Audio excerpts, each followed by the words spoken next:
মতো হবে, সুবহানাল্লাহ। যে আমলটা ইমাম আযম আবু হানিফার আমলের মতো হবে, যে আমলটা ইমাম শাফিঈ ইবনে ইদ্রিসের মতো হবে, যে আমলটা মুহাম্মদ ইবনে শাইবানির মতো হবে, যে আমলটা হুসাইন আহমদ মাদানির মতো হবে, ওই আমল অল্পটাই নাজাতের জন্য যথেষ্ট হবে, সুবহানাল্লাহ। আমল করবো তো ইনশাআল্লাহ রূহের সাথে সাথে। তাহলে নবীজির কাছে কয় জিনিস প্রিয়? একদম হদর করে তারা বিষয়তেছে আপনাদেরকে মেহমান চলে আসছে। এক নাম্বার নবীজির কাছে নামাজ প্রিয়, সালাত প্রিয়। দুই নাম্বার নবীজির কাছে আত-তাআত্তুর, সুগন্ধি ব্যবহার করা। হুব্বিবা ইলাইয়া মিনাদ দুনিয়া সালাস, নবীজি বলেন আমার কাছে তিন জিনিস প্রিয়। এক নাম্বার নামাজ, আল্লাহ বলেন শ্রেষ্ঠ নামাজি বানায়া দিলাম। দুই নাম্বার আমার কাছে সুগন্ধি প্রিয় হয়, সুগন্ধি ব্যবহার করবেন তো ইনশাআল্লাহ। নবীজির কাছে সুগন্ধি প্রিয়, আল্লাহ বলেন ও আমার মাহবুব তোমার কাছে সুগন্ধি প্রিয়। নবীজির সুগন্ধি কেমন আল্লাহ বানায়া দেয়? আমি তোমার বদন মুবারকের গামকে আমি সুগন্ধি বানায়া দিলাম। সাহাবায়ে কেরাম নবীজিকে খুঁজে কোথায় গেছে জানে না, হঠাৎ করে রাস্তার চৌরাস্তার মাথায় গিয়া এভাবে সাহাবী গান নেই, যেই দিক দিয়ে নবীজি যায় ওই দিক দিয়ে নবীজির শরীর মুবারকের ফ্লেভার দ্বারা বুঝতে পারে নবীজি এই দিকে গিয়েছে। নবীজির কাছে দুই নাম্বার প্রিয় তাআত্তুর, তিন নাম্বার নবীজির কাছে প্রিয়, তিন নাম্বার নবীজির কাছে প্রিয় কি কারণ আবার যাই বলবো করে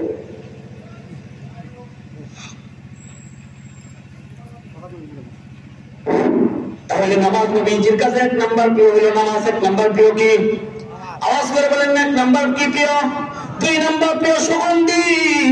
তিন নাম্বার বলেন নবীজি আমার কাছে নেককার স্ত্রী প্রিয়। আল্লাহ বলেন তাই নাকি? যাও যাও যাও, গোটা দুনিয়ার কারো বিয়ের গদকালি আমি আল্লাহ করি নাই, কারো বিয়ে আমি আল্লাহ পড়াই নাই। সহিহ বুখারীর বর্ণনা, জয়নাবের সাথে নবীজির বিয়ে পড়াইছে স্বয়ং রব্বুল আলামিন। নবীজি বসা, হঠাৎ করে আয়েশা জিবরিল বলে ইয়া রাসূলুল্লাহ বউবাদ করেন তো কেন? আসমানে আল্লাহ ফেরেশতা নিয়া জয়নাবের সাথে আল্লাহ পাক আপনার বিবাহ ঘটায়া দিয়েছে। তাহলে নবীজির কাছে কয় জিনিস প্রিয়? আবু বকর সিদ্দিক পাশে বসা, হঠাৎ করে দাঁড়াইয়া যায়, হুব্বিবা ইলাইয়া মিনাদ দুনিয়া সালাস, আমার কাছে তিনটা জিনিস প্রিয়। এক নাম্বার কি?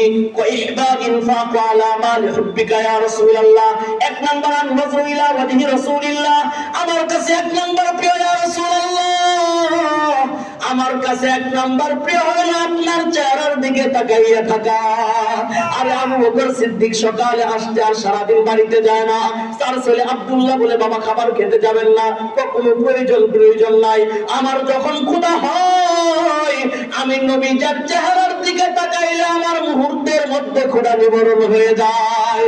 পরে আবু বকর নবীজিকে দেখা তোমার প্রিয়, যাও ওই যে গুহার কাহিনী, রেহালের মধ্যে কোরআন রাখলে যেমন দেখা যায়, নবীজিকে আবু বকরের রানের উপর টানা 72 ঘন্টা শোয়াইয়া দেওয়া হয়। টানা 72 ঘন্টা আবু বকর নবীজিকে পেট ভরিয়া দেখছে, সুবহানাল্লাহ। আবু বকরের দুই নাম্বার প্রিয় ইনফাক আলা মাল হুব্বিকা ইয়া রাসূলুল্লাহ, আপনার মহব্বতে আমি আল্লাহর জন্য সব সম্পদ ব্যয় করতে যাই।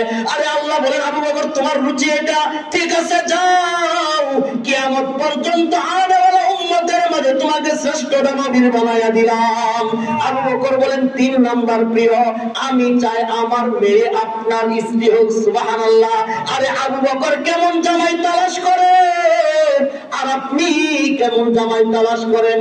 আপনি খুঁজেন জামাইয়ের চাকরি আছে নি, কথা কয় না, জামাই বড় শুক্র কিনা, জামাইয়ের বাড়ি কয়টা আছে, গাড়ি কয়টা আছে।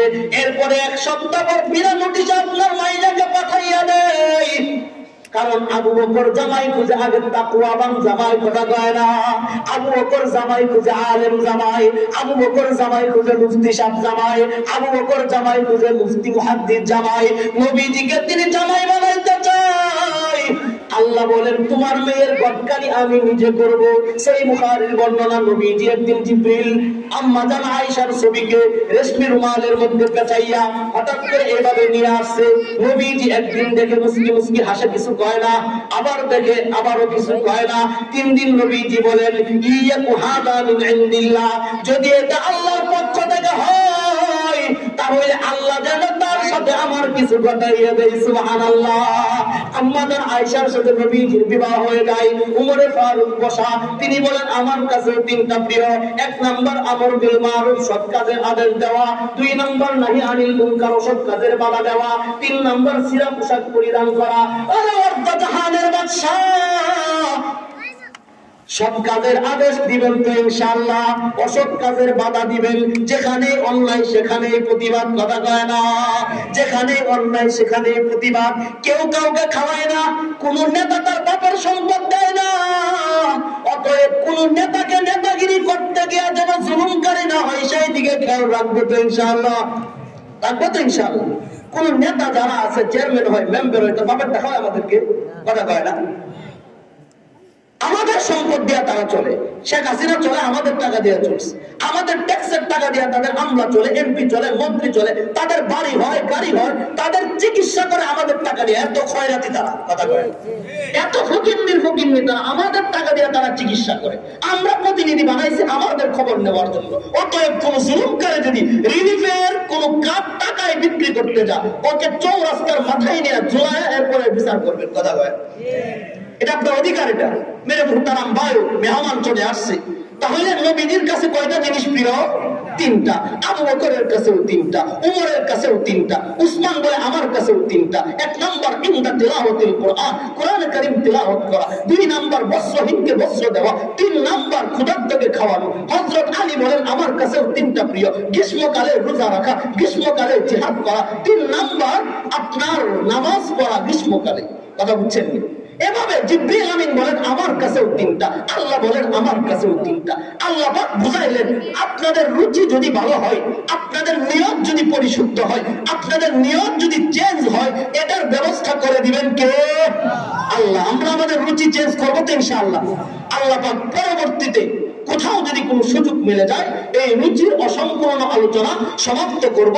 আমরা যে এলোমেলো বা গোছালো আলোচনা করলাম, আল্লাহ পাক আমাদেরকে আমল করার তৌফিক দান করুন। নাসরুম মিনাল্লাহ ওয়া ফাতহুন করিম। আসসালামু আলাইকুম ওয়া রাহমাতুল্লাহি ওয়া বারাকাতুহু। আলহামদুলিল্লাহ, হযরত যে বয়ান করতেছিলেন, আর 2 ঘন্টা বয়ান করলে শুনতাম, কি করেন?